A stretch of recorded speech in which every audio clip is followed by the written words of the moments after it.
एक बार की बात है, एक खूबसूरत और हरा भरा गांव था जिसका नाम सुंदरपुर था। इस गांव में हर कोई एक दूसरे की मदद करता था और यहाँ के लोग इतने अच्छे थे कि लगता था जैसे गांव में हर कोई जादू जानता हो। यहाँ का हर काम करने वाला इंसान अपने काम में इतना निपुण था कि बच्चों को हमेशा लगता था कि उनके पास कोई जादुई शक्तियाँ होंगी।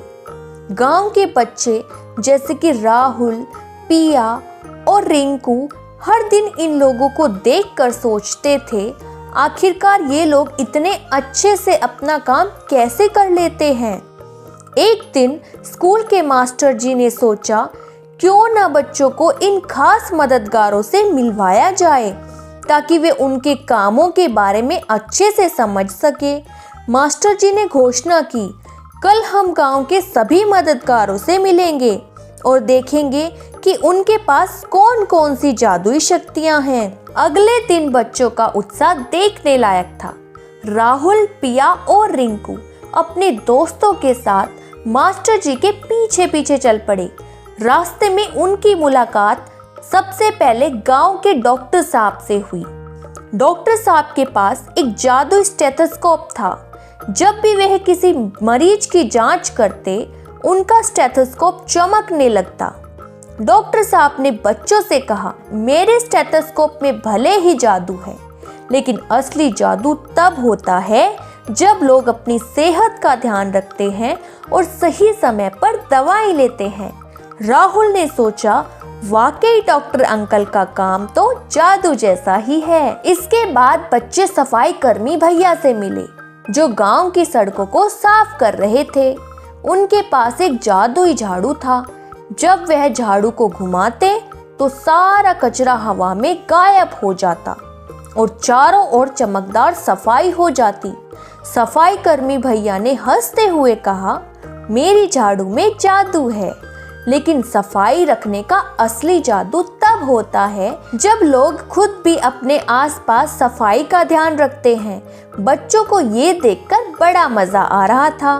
वे हंसते हुए बोले, अब हम भी सफाई में मदद करेंगे। बच्चे अपने गांव के पोस्टमैन चाचा से मिलने पहुंचे।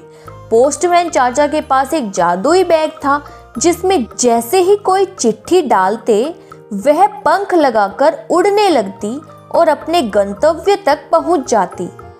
पोस्टमैन चाचा ने बच्चों से कहा, देखो बच्चों, मेरे बैग में जादू है, लेकिन असली जादू तब होता है जब लोग एक दूसरे को याद करते हैं और चिट्ठी लिखकर प्यार और खुशियां बांटते हैं। बच्चों ने सोचा, अब हम भी चिट्ठियां लिखेंगे और अपने दोस्तों से संपर्क में रहेंगे। आगे बढ़ते हुए बच्चे फलों वाले चाचा के पास पहुंचे।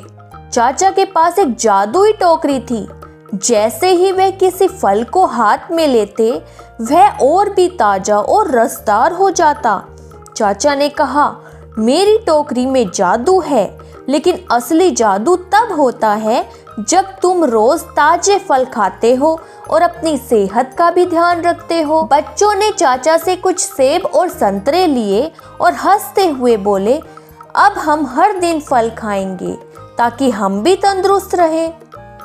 बच्चे मोची अंकल से भी मिले जो अपने जादुई औजारों से जूते बना रहे थे। जैसे ही वह टूटी हुई जूतियों पर औजार लगाते, वे चमचमाती नई जूतियों में बदल जाती। मोची अंकल ने कहा, देखो बच्चों, जादू तो मेरे औजारों में है, लेकिन असली जादू तब होता है जब लोग अपने जूतों का ध्यान रखते हैं और उन्हें समय पर ठीक कराते हैं। रिंकू ने कहा, अब मैं अपने जूते ठीक समय पर मरम्मत कराऊंगा ताकि वे लंबे समय तक चलें। इसके बाद बच्चे पुलिस अंकल के पास पहुंचे।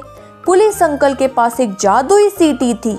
जैसे ही वह सीटी बजाते, शांति छा जाती और हर कोई नियमों का पालन करने लगता।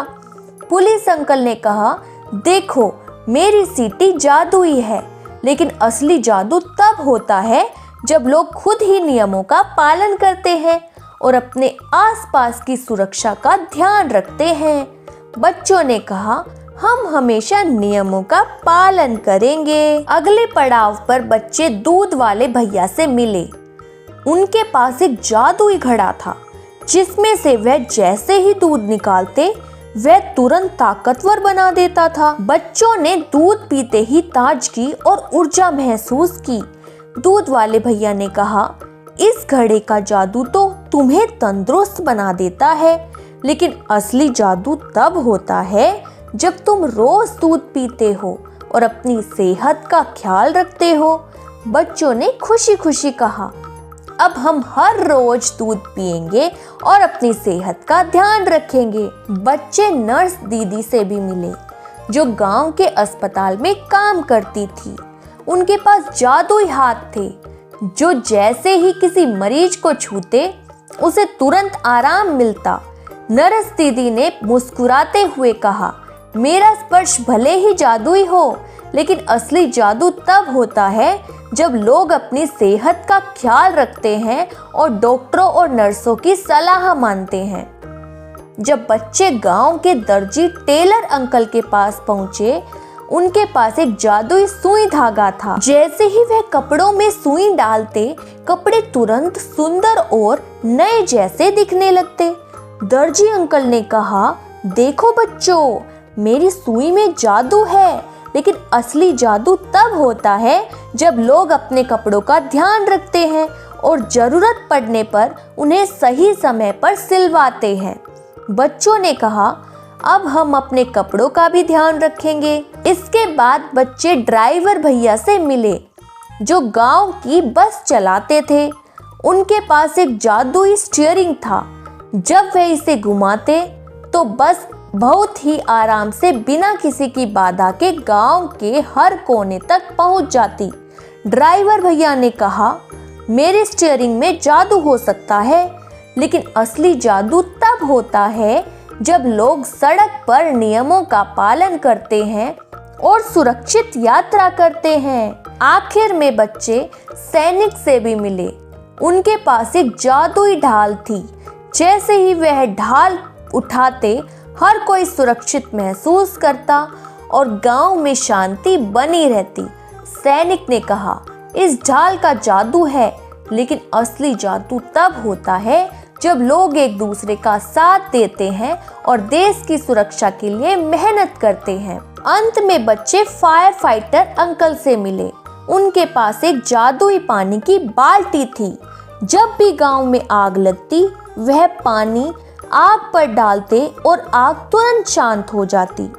फायर फाइटर अंकल ने कहा, मेरी बाल्टी में जादू है, लेकिन असली जादू तब होता है जब लोग आग से बचने के लिए सावधानी बरतते हैं और जिम्मेदारी से काम करते हैं। आखिर में बच्चों ने मास्टर जी का धन्यवाद किया और कहा, हमने आज बहुत कुछ सीखा। हमें समझ में आ गया है कि गांव के सभी मददगारों का काम कितना जरूरी और जादुई है। मास्टर जी ने मुस्कुराते हुए कहा, याद रखना बच्चों, असली जादू आपके अच्छे काम और सम्मान में छिपा होता है। जब आप दूसरों की मदद करते हैं और हर काम को इज्जत देते हैं, तब आप खुद भी जादूगर बन जाते हैं। अब बच्चे हर दिन गांव के मददगारों से मिलकर उनका धन्यवाद करते और उनकी मेहनत की कद्र करते। इस कहानी से हमें यह सीख मिलती है, हर इंसान का काम खास होता है और हमें हर किसी के काम का सम्मान करना चाहिए। असली जादू दूसरों की मदद करने और अपने काम को ईमानदारी से करने में होता है।